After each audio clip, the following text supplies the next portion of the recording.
Welcome back to the Aubergine Chef. Today we'll be making chocolate truffles just in time for Valentine's Day. And we're going to talk a little bit about the chocolate we're going to use today, but first let's go ahead and go through the recipe really quick. On the mixer, I have 12 ounces or 3 sticks of room temperature butter, unsalted, together with 2 ounces of corn syrup and 2 ounces of heavy cream. And that heavy cream I popped into the microwave for about 20 seconds or so that way it was also at room temperature. And then I just whipped that all up. Now we want everything to be at room temperature because we don't want the butter to be too cold when we add the chocolate to it. Because if the butter is too cold, the chocolate is going to chunk up and turn into a very chunky, so you have chocolate chip truffles instead of regular chocolate truffles. So speaking of chocolate, I have 1 pound 4 ounces of real chocolate, and we'll go over that in just a second.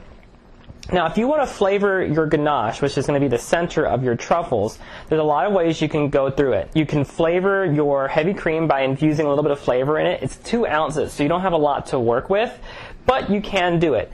Another way to do it is to replace part or all of that heavy cream with like a liqueur, like creme de menthe or an orange liqueur or whatever you have in your pantry. So feel free to experiment. Wine would work good too. And for the corn syrup, in case some of you guys are wondering, it's not high fructose corn syrup because corn syrup that's normally available in the grocery stores is glucose corn syrup. So if you guys are worried about ingesting too much fructose or whatnot, that's the solution. And the reason we use corn syrup is it sweetens your ganache without making it grainy like if you use powdered sugar or granulated sugar. And it also increases the shelf life and the smoothness because it kind of takes on the characteristics of corn syrup. Now, for the chocolate for this recipe, we're using 2 different kinds of chocolate, and you can use 1 kind of chocolate, and I'll explain that in a second. But you want to have 1 pound 4 ounces of chocolate melted down, and you want to over a double boiler. So I have over here just a pot with I've got a couple inches of water. Brought that up to like a medium-low heat, so that way it was just simmering, and then I put my bowl right on top of it. It's a stainless steel bowl, and I just stirred it around with a rubber spatula very carefully so that way it didn't get burned because you don't want your chocolate to get too hot. Your chocolate should never really reach over 130 degrees because once it gets too hot, it gets thick and chunky and almost brownie-like, and that's when it's seized. That's when the heat has seized it. So you want to make sure you don't do that. And right here, I'm just moving it around. I'm not stirring it too much. I'm not whipping it or anything like that. I'm just moving it around to help encourage it to cool down because we want it to cool down to about 90 degrees. And again, this is a balancing act. We want everybody to be at room temperature with the butter, the heavy cream, and the corn syrup, and we want the chocolates to be at 90 degrees. And I found that works the best time after time to get the best ganache that's ready to use right away. So while that's cooling down, I got another 10 degrees to go. Let's talk a little bit about the chocolate. So I've got 3 kinds of chocolate here.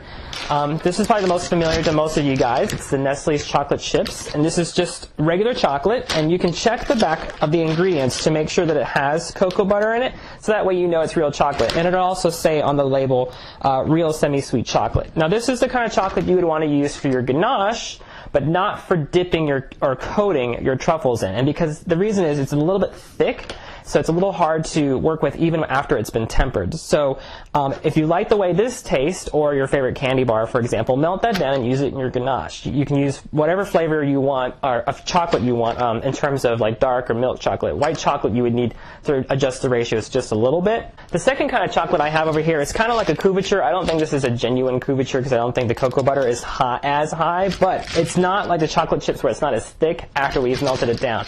This is really good for coating the outside of your truffles, and you can also use it on the inside, but it's a little bit pricey, so to stretch out my budget, I use the cheaper chocolate chips for the inside. Now, depending on what you're doing it for, it depends on what you're going to use it for. If you're doing it for yourself or for, a couple people or whatnot, you can go on the low budget end and not worry about it. If you're opening a business, you probably want to do the high budget kind of stuff, like the real chocolate. And even this is a Merkin's brand chocolate, and Valrhona is actually a little bit better in terms of quality, and so it's a little bit more expensive. So keep that in mind. This real chocolate like this can come in slabs just like this, and it can also come in chips. And our third kind of chocolate is also a Merkin's brand, and it's called coating chocolate. It's also called summer coating, chocolate bark, candy melts, sometimes even almond bark, even though there's no nuts in it. And the idea here is it's chocolate with the cocoa butter removed and replaced with hydrogenated vegetable oil or vegetable oil, something other than cocoa butter. And the idea is that it's easier to temper and easier to work with because you don't have to temper it.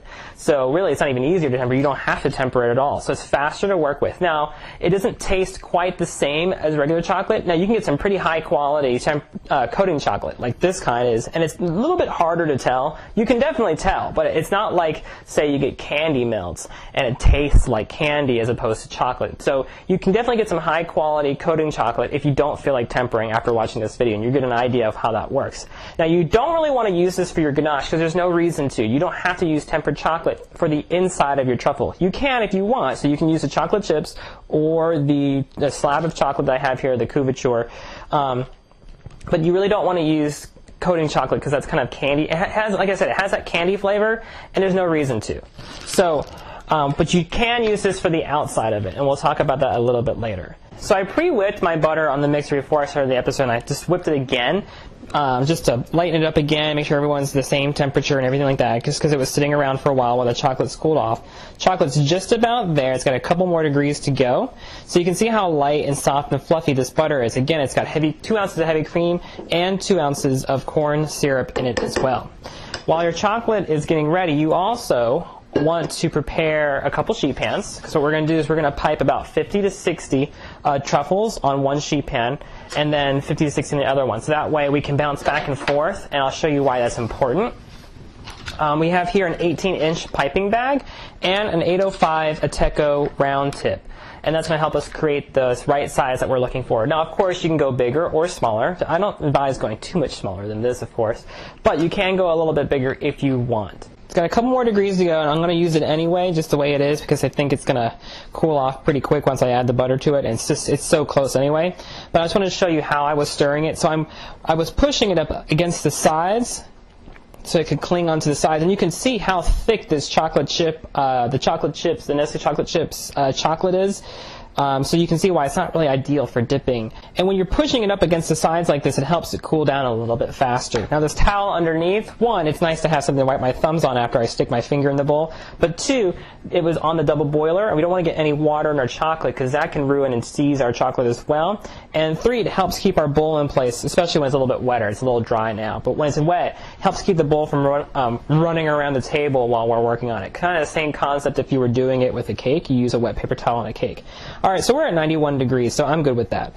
And the best way to keep yourself clean while you're working is to make sure you're washing your hands a lot. Just be very cognizant of where the chocolate is at all times, and that way you'll keep yourself from getting it all over your body and stuff like that. You also kind of want to wear an apron, so that way if you do get chocolate on yourself, it doesn't get on your nice clothes or your jacket. So we're going to add all of our melted chocolate that's been cooled down to 90 degrees to our room temperature whipped up butter. And we don't want to add any more air to this. We don't want to whip it up and turn it into a ganache that we use for icing. We want to keep it pretty dense. We like that air that we've added to it because it adds a little bit more body. Kind of stretches out our ganache a little bit. And notice I'm switching back and forth with my spatulas. Not a super big deal if you use the same spatula. You just don't want to get butter in your melted chocolate before you're ready to use it. So we're going to fold it in, stirring it in. Make sure to keep an eye on the bottom of the chocolate. Okay, once you think all the streaks of butter are gone, you're pretty much ready to go. So you can see that right now, the ganache is taking on the characteristics of the butter. It's gotten thicker, lighter, fluffier. I shouldn't say thicker because the chocolate chips are so thick, but it will get thicker in terms of most of chocolate. All right, we're going to fill our piping bag about halfway, or with half of the chocolate, I should say. All right, so hopefully you can see better from this angle. We're going to go ahead and start piping our truffles. Remember, we're using an 805 round tip. So we're going to hold it about 1/2 of an inch off the paper. We're going to start squeezing, allow it to form a ball, stop squeezing, and then we're going to twist off. And we're kind of using the edges of the piping tip to act as a bench scraper so that way it comes off smooth. We don't want Hershey Kisses, if you can help it. All right. And you just want to repeat that until you fill up your sheet pan with about 50 to 60 truffles. Again, and then repeat it on the second tray. So each tray should have about 50 to 60 truffles. So you can see it's such a small amount, it can make quite a few truffles, about 100. So pop them in the refrigerator for about 20 minutes, and when we come back, we'll start rolling them up. Alright, so our butter ganache has been in the fridge for about 20 minutes. You can see that it's pretty firm, and we can pick it up, but it's still fairly soft. So what you want to do is you want to take your piece of ganache, kind of squish it in your hands a little bit to form kind of a cube, and then you want to roll it into your gloves. And we're wearing gloves because this is going to be a pretty messy project. So this is our way of keeping clean as much as possible. And you want to use a light touch. So if you want to teach your kids how to handle something lightly, this is a pretty good project. And that's why I'm not using my hands like this and cupping it, because you can build a lot of heat and melt your truffles. This way you can kind of keep an eye on it, you can get a feel for it, and it doesn't quite get as hot. And you want them to be pretty round. They don't have to be perfect. These are homemade truffles, so no one's expecting you to make them like a machine does. And the nice thing too is after a few rolls, your gloves will get this little pool of ganache on it, and you can use that to help make your truffles rounder or smoother, or help you roll it a little bit faster, because it just kind of helps even things out a little bit. So kind of work with it. Don't work against it. Although you will find that at some points it might get to be too much. Now, we also, remember we have that second tray in the fridge. If you find that these truffles are getting too warmed up, if these butter ganache truffles are getting too warmed up, switch to the other truffles in the fridge. Swap them out, and that way these are getting cold and those are warming up. So that way you can go back and forth as you want. Now, if you want to get them even smoother and rounder, because they're going to have kind of a very rustic, spiky kind of look at this point, you can roll them a second time, let them chill in the fridge for another 20 minutes, take them out, roll them again, and you can see if you can roll off those spikes a little bit more. And one more thing, you want to make sure to put these in the fridge for about 45 minutes to an hour, so that way they're nice and cold, so that way if you do decide to dip them or whatnot, that they don't melt while you're trying to coat and dip them. Alright, let's talk about the slab chocolate real quick, because this is a pretty common way of finding chocolate if you buy it online. Now, if you want to cut it up, you can use a serrated knife. A lot of people do. I don't recommend using it. I feel like the tips could break off any minute. And it's just me in my own head. I mean, I don't think it's ever actually happened. But using a chef knife, and not your best chef knife. You want to use one that's kind of dull, hasn't been around for a while, because you don't want to dull your best chef knife. So all you do is just use the heel of your hand and saw back and forth a little bit until you get some leverage, and you just chop it off just like that. And then you don't want to use it like this for what we're going to use it for, which is the vaccination method. You can melt it down like this because it's just going to melt down. But you do want to cut it up into pretty small pieces. Alright, so you want it to be pretty fine.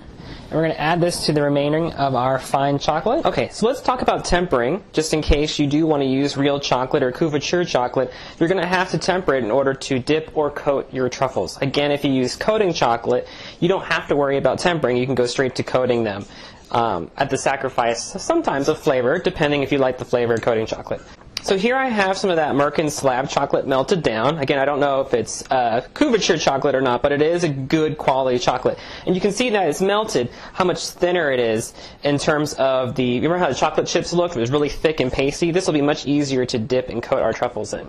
So we're going to use the vaccination method, and to do that, we have a lot of the chocolate chopped up. So this is about 2 pounds. 1/3 of it we melted over the double boiler, and we're going to add 2/3 of the chocolate chopped up a little bit at a time. And the idea here is that we're seeding good quality crystals, because we're assuming that the chocolate came tempered, which it did, and we're trying to get the melted chocolate to take on the characteristics of the tempered chocolate without, solidifying. So what we're doing is we're taking the good crystals that we're looking for in this chocolate and introducing them into here, because theoretically, once we heated it up to about 130, not too much higher, we melted all those crystals down, so there's no structure. Now, if we let it sit out and we didn't temper it, it would be untempered chocolate, and it would take a lot longer to set up. It would have a white, grayish streak on it, kind of like have you ever melted a chocolate bar in your car, or forgot it was in your car and it melted, and then the next morning you saw it, you unwrapped it, and you opened it up, and it looked really weird. It was brittle. It was, again, it had white, grayish, maybe tannish streaks in it. That's an example of fat bloom from untempered chocolate. There's also something called sugar bloom, where if the chocolate was exposed to water or moisture, the sugar would rise to the surface, dissolve, and then set on top of the chocolate. Now, these characteristics don't make it inedible. You can still eat this chocolate, but it doesn't have quite a good flavor. It doesn't have that nice quality snap, won't have that nice shine to it. So it's always best to temper your chocolate. So remember, we heated this to about 130 degrees. I don't know if you can see my thermometer, but we're at 94 now. So we're going to cool it down to about 86 to 88 degrees, little by little, by adding this seeding chocolate in. And we're just moving it around and keeping it moving. Now this isn't my favorite or the best way to temper chocolate, because this is a little time consuming and you don't get, I don't think, a high quality temper out of it. The best way is a tabling method, but a lot of people don't have a huge marble slab at their house to do a tabling method. So this is the best way to do it in your house. There's also something called the direct method, where you can microwave the chocolate, the tempered chocolate, down to the exact temperature you need, and it should still technically be in temper. I don't really care for that method because it's a little unpredictable. Some people, I mean, they've gotten to the point where it's like a science to them, so they can predict how it's going to come out. But for me, this way, if we go past that temperature and everybody's melted, now we can get everybody to go into the image that we want, the crystals that we want. And if you do miss that mark and your chocolate's untempered during the direct method, then you're going to have to do this anyway. So might as well just cut to the chase and do this, since this is a little bit, in my opinion, a little bit more reliable. So we're just about there. We're at 90 degrees. Again, I have a wet paper towel down here to keep my bowl from rolling around while I'm stirring around the chocolate. Now, if you get to this point, it cools down, and you still notice that your chocolate's kind of chunky, you can heat it up again if you want, but I'm not going to add any more seeding chocolate at this point. Technically, you should be able to warm it up to working temperature, would be about 90 to 93 degrees, and it should stay in temper after you've tempered it once. We also want to keep it moving, so that way we keep agitating the crystals, so that way they're bumping into each other and saying, hey, do you like the way I look? Sure. So they'll take on each other's looks. If you just dump the seeding chocolate in there, you're not really moving things around. You're not really stirring things around. Kind of like if you're trying to heat a big pot of stew and the stew's not getting hot on the sides because you need to stir it around. Alright, so we're about 88 degrees. I'm going to wait to get to 86 degrees before I stop. It's still pretty chunky, so I may temper it again. I distracted myself while talking to you guys. But that's okay, because it's pretty quick to temper. So I want to show you real quick how to check for a temper. So I have here my parchment paper, and it's doing double duty. It's going to hold my tools, so that way I don't get chocolate everywhere.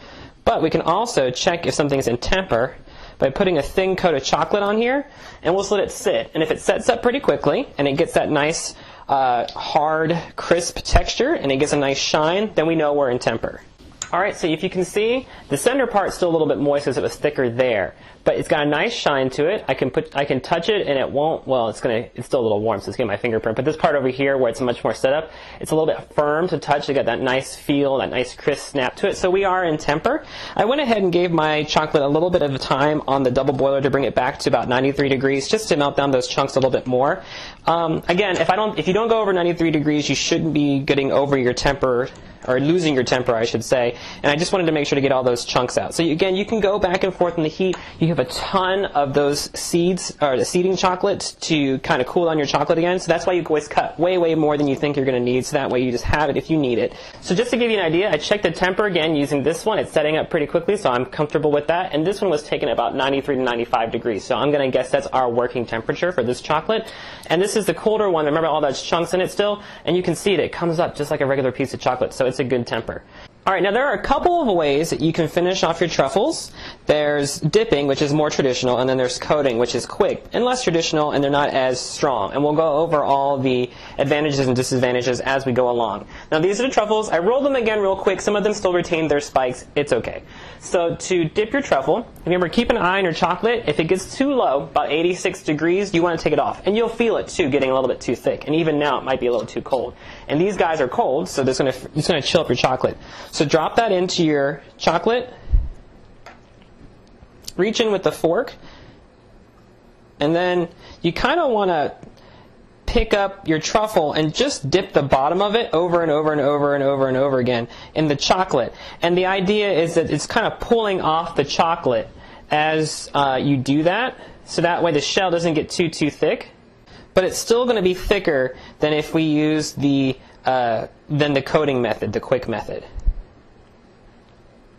So you see how I'm kind of using the chocolate to kind of pull the chocolate off the surface? I got a bit of a bubble there. So it's going to make it a little bit thinner, but it's okay.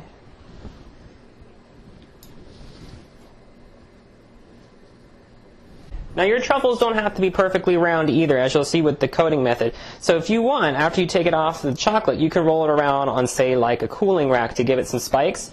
If you want them perfectly smooth, I don't want to say that you'll be disappointed, but it's going to be very difficult to do. I mean, you're not a machine, and it's going to take a while to get them perfectly smooth. I don't even get them perfectly smooth because of the way that the forks work. But you do want your chocolate to be on the warmer side, and I'm about to warm this up.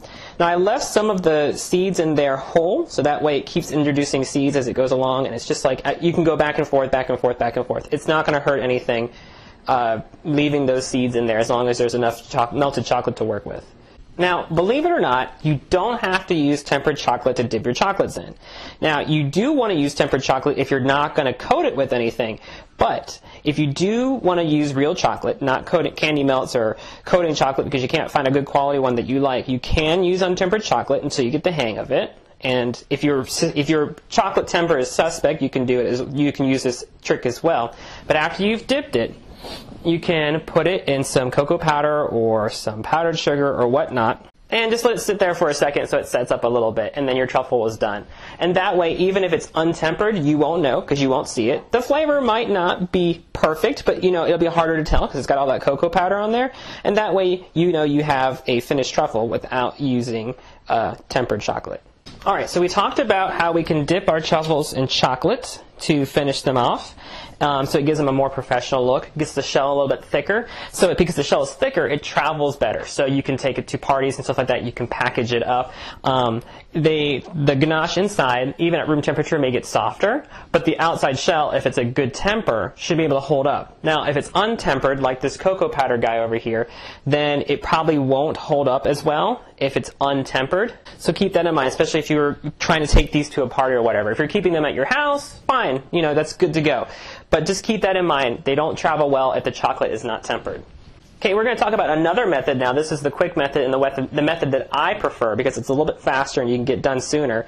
But the shell is thinner, so it doesn't travel as well, even if it is tempered. So the shell gets very, very soft because it's very thin. In some parts, the shell doesn't exist at all. So it's best to keep this method, or these truffles created by this method, refrigerated, even with a tempered chocolate. Again, you can do either of these methods using a coating chocolate. With the coating chocolate, you don't have to worry about that temper, so you get that strong shell, even if you don't temper it, whether you coat it in cocoa powder or you leave it plain. But just remember that if you do use coating chocolate and you want that thick shell for them to be able to travel, you want to dip them. You don't want to use the quick method. Okay? You got it? I hope it's not too confusing. And I'll spell it out in the blog post and the recipe. All right, so for the quick method, take some chocolate, put it on your hands, take your truffle, and just roll it around in that chocolate. And then that's it. Your truffle is coated. So you can see how this method is much more conducive to, say, like if you had a party or you had a bunch of kids with you and you wanted to keep them occupied. You won't get that super small, super smooth truffle look because we're rolling it around and we're creating those spikes, just like we had that issue with when we were forming the ganache. But again, it's much faster. Your chocolate doesn't have to be at a certain temperature. It can be on the cooler side. And if you're using tempered chocolate, then it kind of helps temper it because it's moving it around some. Now, hopefully your chocolate is tempered before you do it, but just for that last minute tempering, it couldn't hurt, right? So I'm going to grab my bowl with a paper towel to prevent chocolate from getting all over it. I'm going to toss these couple in there and the cocoa powder. I'm going to leave them alone for a minute to let it set up. And then I'm going to move back to my chocolate coating using the quick method. Now I have, for coating my chocolate, or my truffles, I have regular cocoa powder. Now my cocoa powder is both Hershey's. Doesn't matter what kind you use as long as you're happy with it. So I have regular cocoa powder and dark cocoa powder, so the dark one's going to be a little bit more bitter. I have powdered sugar, and if you wanted to add some flavor to that powdered sugar, you could take some lemon zest or citrus zest of some kind and food process that real quick to make sure that the zest is nice and fine. You can leave it chunky if that's what you're looking for. It's up to you. And that way you have a little bit of an extra burst of flavor in your powdered sugar. You can add other things like spices and herbs and stuff like that. But if you do want to add spices and herbs, it might be better to do it in the cocoa powder, like cinnamon, for example, so that way it doesn't stand out as much. It's totally up to you, however you want to customize these. You can also roll them in nuts, cacao nibs, whatever your heart fancies. Now, I will say, if you're going to use like black pepper or cayenne pepper to add a little bit of zing to your truffles, I would avoid just straight dipping them in that. Even like salt, for example. If you want to use salt, sprinkle a little bit on top. Black pepper, sprinkle a little bit on top after it's set up.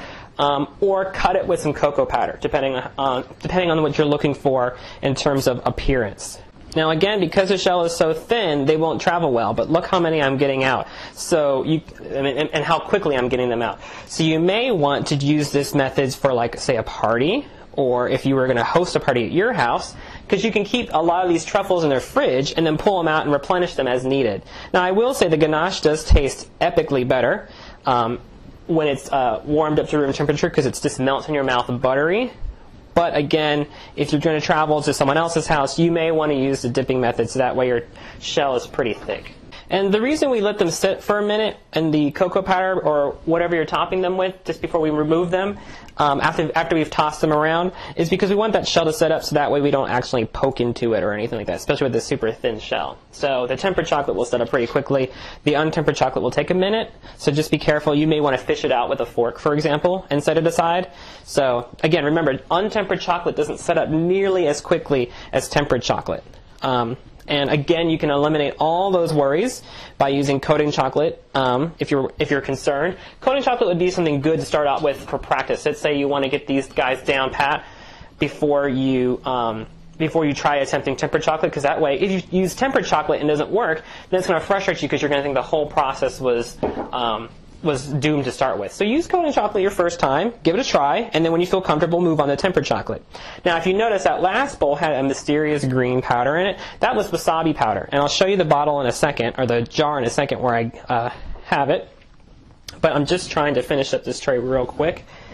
And I like wasabi powder in its full glory, not cut with cocoa powder or powdered sugar or anything like that, because it adds a quick burst of heat without being too offensive, because it disappears pretty quickly. And instead of lingering in the back of your throat like a hot pepper, it kind of just goes away. It hangs out in your sinuses for a second. And let's be honest, who couldn't use a quick cleanse of your sinus, especially with my allergies kicking in? I don't know if you can tell, I've got the sniffles today. So, go for it. Alright, so I'm going to finish up a few more of these truffles as I wrap things up. Let's just go over everything again, because there was a lot of information in this episode. So there was 3 kinds of chocolate we used in this episode. We used the chocolate chips, the common chocolate chips from the grocery store to make the ganache. We used some fancier chocolate, Merkin's chocolate that could be considered like a couverture, or just a high quality chocolate that's a little bit thinner after it's melted. And we also used, well, I didn't use, but we also had available coating chocolate in case we needed it, which is chocolate that's had the cocoa butter removed, so that way we don't have to worry about tempering it. Then to finish off our truffles, we used 2 different methods. We dipped them, which makes a thicker shell, which is better for traveling. You can do that with tempered chocolate or untempered chocolate. If you use tempered chocolate, they will travel better because the shell will be harder. If you use untempered chocolate, the shell may get soft and not hold up as well. And then after we dip them, we either let them set up. We can roll them around to get them some spikes if we wanted to, or we put them in cocoa powder, powdered sugar, wasabi powder, or whatever we had available to add a little bit of flavor and texture to them. If we desired to do that, and if we wanted to add more flavor, again, you could add it to the powdered sugar, such as citrus zest, or you can add like cinnamon, nutmeg, or whatever to your cocoa powder. The second method that we used is the quick method, which creates a super thin shell, which isn't really great for traveling, even if you use tempered chocolate, but it's great for parties. It's great for teaching students, especially like high school students who don't really have a lot of time for dipping chocolate. It also uses less chocolate because you can just scoop it up onto your hand, so that way you don't have to have not a deep bowl, but to dip chocolate. But you need a little bit more chocolate than you need to dip your chocolates in. So it's a little bit easier to use this method. So again, because they don't travel well and because they don't hold up well, because the shell is kind of thin, you do want to refrigerate them, so that way they hold up their shape pretty well. And they stay pretty long in the refrigerator. I would say up to 2 weeks. At room temperature, even with the thick shell, I would say 3 to 7 days max, just because that filling could spoil and it's hard to keep an eye on it, because the only way to know is if you break it open. Happy Valentine's Day. I hope you learned a lot today. Thank you for watching, and remember, the Aubergine Chef, demystifying dessert one recipe at a time.